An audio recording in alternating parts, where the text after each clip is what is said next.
El Instituto para la Atención y Prevención de las Adicciones en la Ciudad de México presenta. Este es un programa del Instituto para la Atención y Prevención de las Adicciones en la Ciudad de México. Hola, ¿qué tal? Qué bueno que estás aquí en tu programa Las adicciones se previenen desde casa. Un espacio en el que hablamos de todo. Quédate. Familia, adolescencia, bullying, depresión, consumo de drogas, crianza positiva, sexualidad, codependencia, noviazgo, trastornos mentales, salud, inteligencia emocional. Son los temas de Las adicciones se previenen desde casa, un programa donde hablamos de todo. Hoy vamos a hablar de asertividad y límites en casa, en la familia. Y para ello hoy nos acompaña el psicólogo y especialista en prevención de adicciones, Edgar Angulo Rosas. Edgar, gracias por estar con nosotros. Gracias por la invitación y un saludo al auditorio. Cuando hablamos de asertividad, ¿a qué nos estamos refiriendo, Edgar? Es una forma particular de comunicarnos. La asertividad implica que podemos establecer relaciones con otros haciendo saber lo que nos interesa poner en la mesa sin dañar al otro, pero sin permitir que el otro nos dañe. Es una forma muy particular de comunicación que vamos a ir trabajando a lo largo de la charla. Digamos, ¿qué sería lo que no es asertividad? Una conducta pasiva implica que el otro nos transgrede. Pongo un ejemplo. ¿Cuántas veces no hemos ido a un restaurante y pedimos una orden particular? Vamos a pensar, a mí me gustan las enchiladas, pero no me gusta la crema, solicito enchiladas sin crema y el mesero o la mesera llega con enchiladas con crema. ¿Cuántos de ustedes se comerían ese platillo para no decir que, no hacer la escena, no hacer el escándalo? Claro. Vamos, en un restaurante a lo mejor lo podemos decir con la mesera, pero si fuera la suegra la que nos sirve ese platillo y que dice, ándale, cómetelo, no es que no te guste, es que no lo has probado. A manera de metáfora, ¿cuántas veces nos tragamos cosas que no queremos? Sí. Esto es una conducta pasiva. Diferente es a una conducta agresiva. Una cosa es que no querramos comernos algo que no nos gusta y otra cosa es que porque alguien nos invita a comerlo, le agredamos, le insultemos, le ofendamos, ¿no? O le aventemos el plato. Claro. En este espacio donde no dejo que el mundo me invada, pero no invado el mundo de otros, está el espacio asertivo, donde nos podemos comunicar con el otro a manera de forma respetuosa y dejando como un estandarte el respeto entre ambos. Eso es lo asertivo. Es muy interesante, Edgar, lo que planteas, porque en estos dos ejemplos que muestras, el yo me como lo que no me quiero comer, ¿no? Porque no quiero hacer una escena, o digo que yo no las pedí así, que no las quería, que hay un punto de equilibrio que al que no es fácil llegar, porque normalmente, bueno, aparecen otro tipo de emociones que tal vez no nos hagan pensar o tener como esa observación o esa sensibilidad.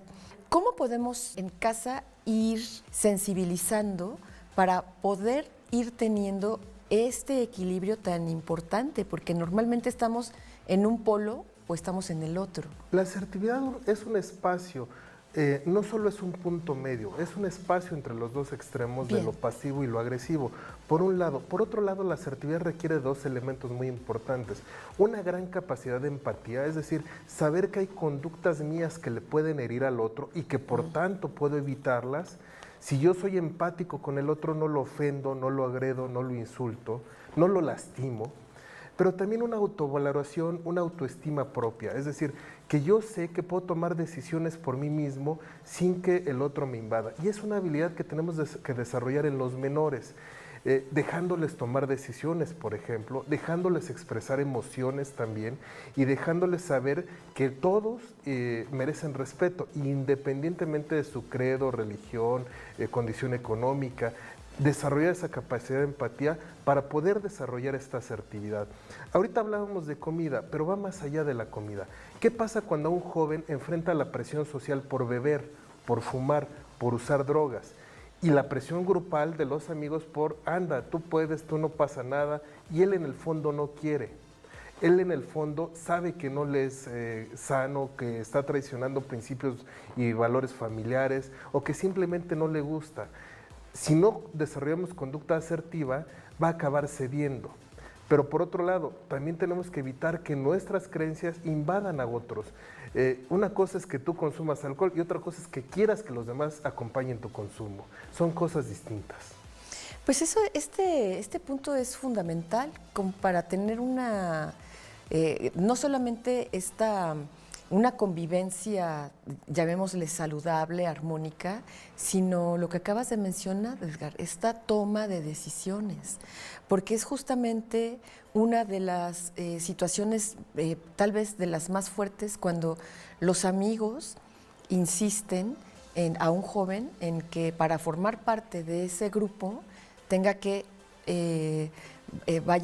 consumir o hacer, llamémosle hacer algo para lo que durante todo su desarrollo inicial tal vez ni estuvo preparado y se le dijo que no lo hiciera, que era inconveniente para él. Es consumo de drogas, consumo de alcohol y otras drogas, fumar, es tabaco también, pero es también conductas de riesgo, conducta sexual.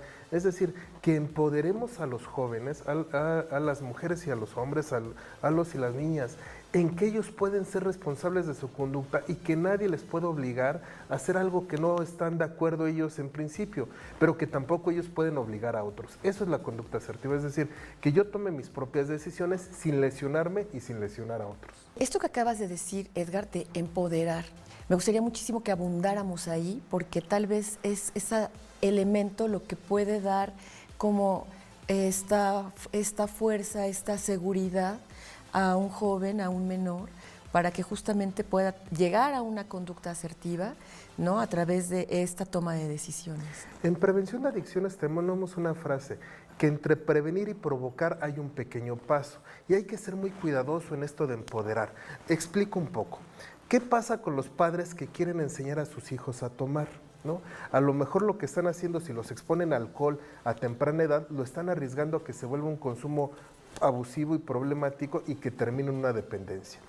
Empoderar significa que él pueda tomar sus propias decisiones, que él sea capaz de discernir entre lo correcto e incorrecto, lo adecuado y lo no lo adecuado, y atraviesa varios lugares, no solo la obediencia.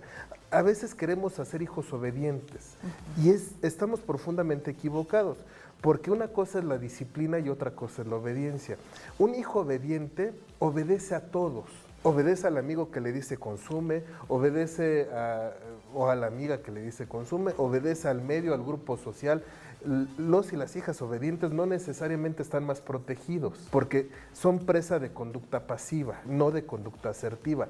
¿Qué tenemos que desarrollar para desarrollar la asertividad? Sí, empatía, sí, autoestima, pero también pensamiento crítico. Es decir, que él pueda reflexionar sobre lo que le ponen en la mesa para considerar si es adecuado o no es adecuado. Y eso es empoderar. Acabas de decir elementos muy importantes, Edgar. No es lo mismo prevenir que provocar, ¿no? Poder tener el matiz de esa diferencia, obediencia y disciplina, que normalmente pues sí es como el sueño dorado, es que los hijos sean súper obedientes, ¿no? Y hagan todo lo que los padres quieren, lo que uno quiera. Y muy importante esto que nos está señalando de que eso los hace presas de conductas pasivas, de una falta o una tal vez incapacidad en la toma de decisiones. Es más fácil, digamos, administrar como padre o madre un hijo obediente, pero es más riesgoso. Acuérdense que no necesariamente lo que queremos o lo que soñamos va a resultar con nuestra conducta. Cuando digo, a veces prevenimos y acabamos provocando, piensa cuántas veces no nos ha pasado que guardamos algo en un lugar porque es muy importante, ¿no? Y decimos, este papel es trascendental, no lo voy a perder, lo voy a guardar muy bien. Quiero prevenir que se pierda. Cuando lo buscamos ya no lo encontramos, lo acabamos provocando que se perdió, ¿no? Tanto hacemos un esmero porque no suceda que acabamos provocando aquello que nos atemoriza que sucediera. Entonces hay que ser muy cuidadoso. La libertad como tal de decidir es un privilegio para las personas, pero hay que darle los elementos para que decidan en libertad.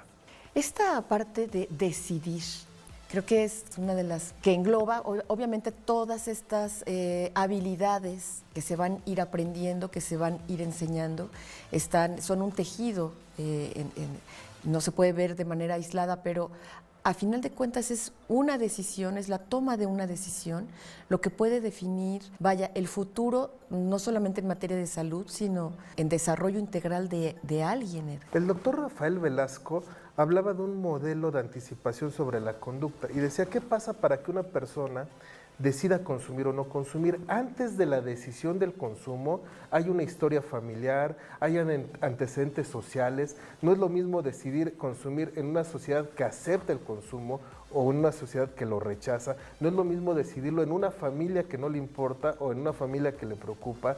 Es decir, hay muchos elementos históricos, pero a la hora de la hora, cuando le presentan al joven la posibilidad de decidir, él dice, hay dos caminos, es decir, uno decide con culpa, podríamos decirlo así, y acepta el consumo o lo rechaza, ¿no? O lo acepta con gratitud y decir, esto es lo que yo quiero, ¿no? De estos tres caminos.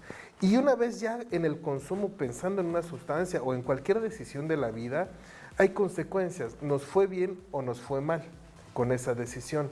Pareciera que los primeros consumos, hablando de sustancias adictivas, cuando te va bien, en realidad te está yendo mal, y cuando te va mal, en realidad te está yendo bien. Explico un poco esto. Ver, sí. ¿Qué pasa con el joven que consume y en lugar de ligarse a la chica o de ligarse al joven, a su pareja o a quien quiera cortejar, le va a dar un beso y acaba vomitándole, ¿no? O quiere bailar y se acaba cayendo, o de repente se da cuenta que perdió el control de esfínteres y está orinado? En realidad pareciera que le está yendo muy mal, pero es una conducta de aversión para repetir el consumo. Es decir, le fue tan mal en su primera experiencia de consumo que dice, ya no quiero saber nada de ello.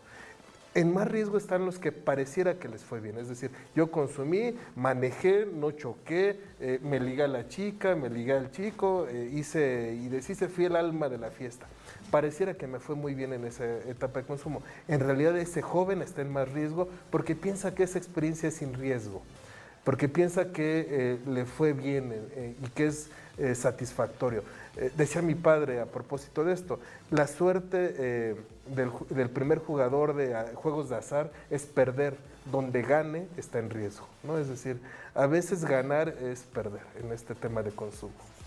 Edgar, es muy interesante esto que planteas sobre cuando va mal, aparentemente va mal el primer consumo. Es decir, cuando finalmente te dieron ganas de devolver el estómago, te desmayaste, te caíste, hiciste una super escena que no querías, en fin. Pero, ¿cómo decirle a ese joven que a lo mejor está teniendo un primer consumo, digamos, sin que lo sepa nadie, incluso no se lo diga a las personas adultas con las que está conviviendo, que le fue así y quiera corregir esa primera experiencia? Esa es una muy buena pregunta. ¿Qué pasa con las drogas y qué pasa con las actividades? Hablando un poco de esto. Uno, hay que decirle a los padres muy claramente, sin error, que los menores de edad no están preparados para consumir drogas legales. El cerebro del menor de edad está en desarrollo y es, yo diría, casi una conducta criminal administrarle drogas a menores de edad. Digamos que el órgano más valioso del ser humano como sistema biológico es el cerebro. Meternos con el cerebro de menores de edad, de jóvenes, de niños, de niñas, de adolescentes, es casi criminal. Tenemos que hacer un esfuerzo social para rechazar que los menores beban, fumen y se introduzcan marihuana. ¿Qué pasa? Hablando de una pasividad social, ya perdimos la batalla. Decimos, son alcoholescentes, es una etapa de vida, pues si ellos quieren, ¿qué quieres que haga? El padre y la madre se derrotó frente a eso. Yo creo que también, aparte de empoderar a los jóvenes y las jóvenes, tenemos que empoderar a los padres y a las madres y decirles, es tu responsabilidad, en tanto él sea menor de edad y muchos años después, cuidar del desarrollo de tu hijo. Edgar, vamos a hacer una pausa, pero quiero que nos quedemos en esta idea y continuarla. Amigos, vamos a hacer un corte. Estamos en Las adicciones se previenen desde casa. Sigue con nosotros. En un momento regresamos a Las adicciones se previenen desde casa, un programa donde hablamos de todo.